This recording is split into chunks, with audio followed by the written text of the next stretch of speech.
after a quarter century. It's hard to believe it's been that long since our daily dose of Oprah, but now there's a new podcast taking a deep dive into the Oprah show's impact on culture and beyond, and revisiting some of the show's most memorable moments. And joining us is one of the co-hosts and executive producers of Oprah Demics, Kelly Carter Jackson. Kelly, thank you so much for being with us this morning.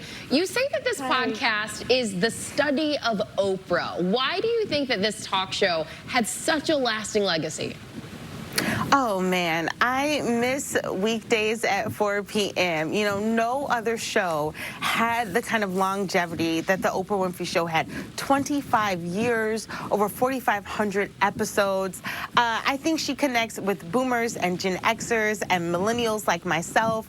And what I hope our podcast will do is also connect her to people who are not familiar with her, who never got a chance to really watch the show and see the impact that she had on the culture. And this podcast is a true class. You and your co-host Leah, both academics, and you don't shy away from challenging some ideas and themes that Oprah brought up over the years, but is that difficult to do as a super fan?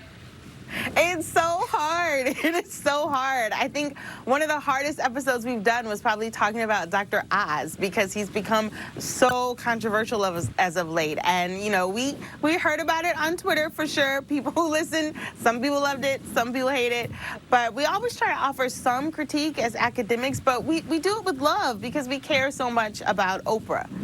It's been more than a decade since the Oprah Show went off the air. I'm curious how you think the show would fare today. Oh man, I don't know. You know, we watch TV in a completely different landscape than we did, you know, 2 decades ago. I don't know that there's necessarily anything else like it, or that there could be anything else like it. Oprah really is one of a kind. And out of all the other talk shows we saw, you know, your Donahues, your Jenny Jones, your Sally Jesse Raphaels, none of them had the staying power that Oprah had. And so I don't know that we can necessarily recreate it. So you haven't met Oprah yet, but we often talk about her favorite things. Do you think that the podcast might become one of her favorite things? I hope so. You know, we were thrilled. Lee and I were over the moon when we saw that the Oprah Daily had picked the Oprah Demics podcast as one of the best podcasts of 2022, and we were just ecstatic. So we hope that it will happen one day, but until then, we continue to stand for Oprah. And Kelly, you know, Oprah talks about manifesting and getting on the same vibrational alignment, so put it out there, girl, and I'm right there with you. Thank you so much, Kelly, for being with us, and you can catch new episodes of Oprah Demics every Wednesday, wherever you get your podcasts, and we will be right back.